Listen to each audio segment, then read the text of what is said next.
Hello বন্ধুরা, আসসালামু আলাইকুম। চলে আসলাম আমি ব্লগ বাই কাজী হীরা আপনাদের সাথে নতুন একটি রেসিপি শেয়ার করতে।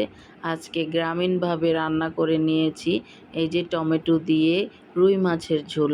আর এই রুই মাছের ঝোলটা এতটা মজা হয়েছে, আপনাদের সাথে শেয়ার না করে কি পারা যায়।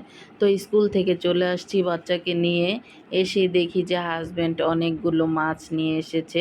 সে বাজার গিয়েছিল, তো বাজার থেকে এসে আমাকে পায়নি, তো আমার আম্মু হলো এই মাছগুলোকে ধুয়ে সুন্দর করে রেখেছে। আর এখানে আমি কিছু মাছ নিয়ে নিয়েছি রান্না করার জন্য আলাদা একটা প্লেটে। এগুলোকে আমি ভালো করে ধুয়ে নিয়েছি। হ্যাঁ, আর এখানে আমি টমেটো, পেঁয়াজ কুচি, ধনিয়া পাতা, তারপর ওই পাশে আমি ভেন্ডি ভাজি করব। এখানে মাছের পেটি আছে, মাছের পেটি দিয়ে আমি ভেন্ডি ভাজি করব। আর এই যে টমেটো দিয়ে এই মাছগুলোকে আজকে হালকা ঝোল দিয়ে রান্না করব, একদম গ্রামীণভাবে। এইভাবে যদি একবার রান্না করে খান, ঘরের সবাই কিন্তু এই রান্নাটার একদম ফ্রেন্ড হয়ে যাবে। এতটা সুঘ্রাণ হয়, একদম মধুর মতো একটা তরকারি হয়।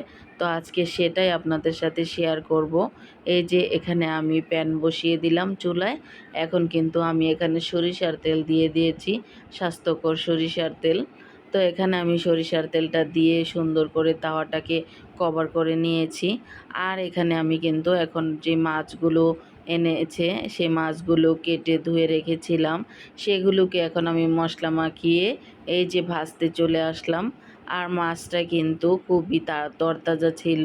এই তরতাজা মাছগুলো কিন্তু যেদিন আপনি মানে ফ্রিজে রাখবেন না, নিয়ে আসবেন, সেদিন কিন্তু বুঝতে পারবেন মাছটা রান্না করলে কতটা স্বাদ হয়। আর আপনারা যখন কিনা মাছগুলোকে ফ্রিজে রেখে দেন, ডিপ করে ফেলেন, তখন কিন্তু আর মানে ততটা মজা থাকে না। তো আজকে যেদিন মাছ নিয়ে এসেছে, সেই মাছটা আমি আজকেই রান্না করলাম। আর আমার হাজব্যান্ড তো মনে করেন যে যেদিন যে বাজারটা আনবে সে সেদিন সেটাই খেতে চায়, ফ্রিজে রাখা তার কাছে পছন্দ না। কিন্তু এই যে বেশি করে মাছ নিয়ে এসেছে, এখন ফ্রিজে না রেখে তো কোনো উপায় নেই। তো এই আর কি, আমি এই যে এখন মাছগুলো এক পাশ হয়ে গিয়েছে, আরেক পাশ আমি সুন্দরভাবে উল্টে পাল্টে ভেজে নিচ্ছি। এই যে দেখতেই পাচ্ছেন বন্ধুরা। আর এই মাছের মাথার ভিতর যে ফুল ফুল কি জানি ফুলকু না কি যেন একটাকে বলে, সেটাকে আমি কিন্তু ফেলে দিয়েছি। আর সেটা যদি থাকে তাহলে কিন্তু রক্ত পানি বেশি মাছের মধ্যে লেগে থাকে। তো মাছ কিন্তু ধোয়াই হয় মিঠা, আর গোস্ত ধোয়াই হয় রিঠা। আমার এক আন্টি আছে, তিনি বলতো এই কথাটা, যে মাছ ধোয়াই হয় মিঠা আর গোস্ত ধোয়াই হয় রিঠা।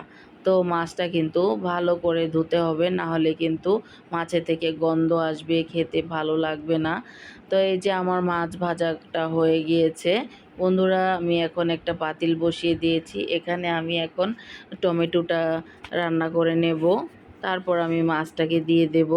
আর এখানে বসিয়ে দিয়ে দিলাম বেশ খানিকটা পেঁয়াজ কুচি, প্রায় 1 কাপের বেশি হবে এখানে আমি পেঁয়াজ দিয়েছি। এই পেঁয়াজগুলো কিন্তু আমার আম্মু কেটে রেখে দিয়েছিল, জানি আমি স্কুল থেকে এসে তাড়াতাড়ি করে একটু রান্না করে নিতে পারি।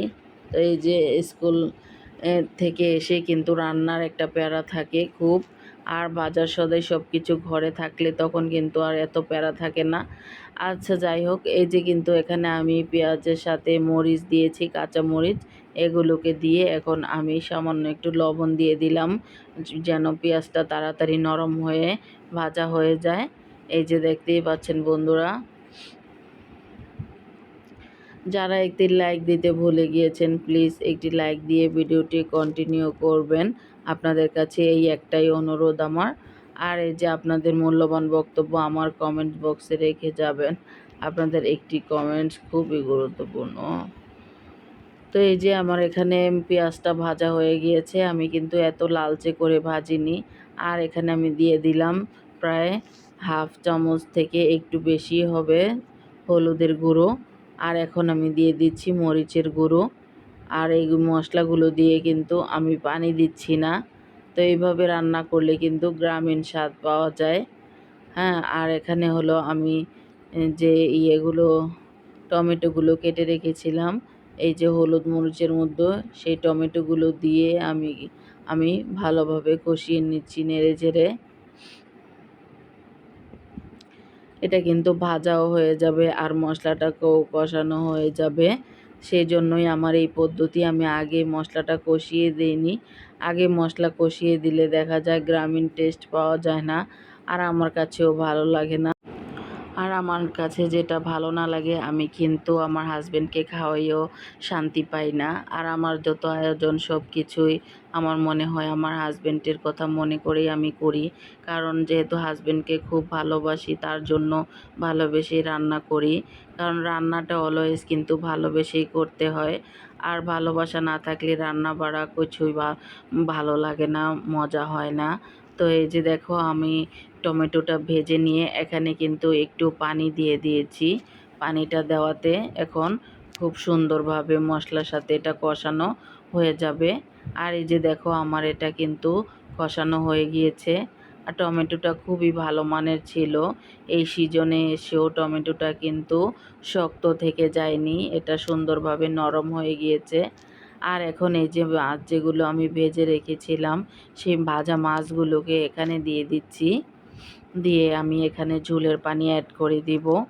যেহেতু বাচ্চা কাচ্চার ঘর, আমার একটু ঝোলের তরকারি না হলে হয় না, ওরা বাচ্চারা ঝোল একটু খেতে চায়।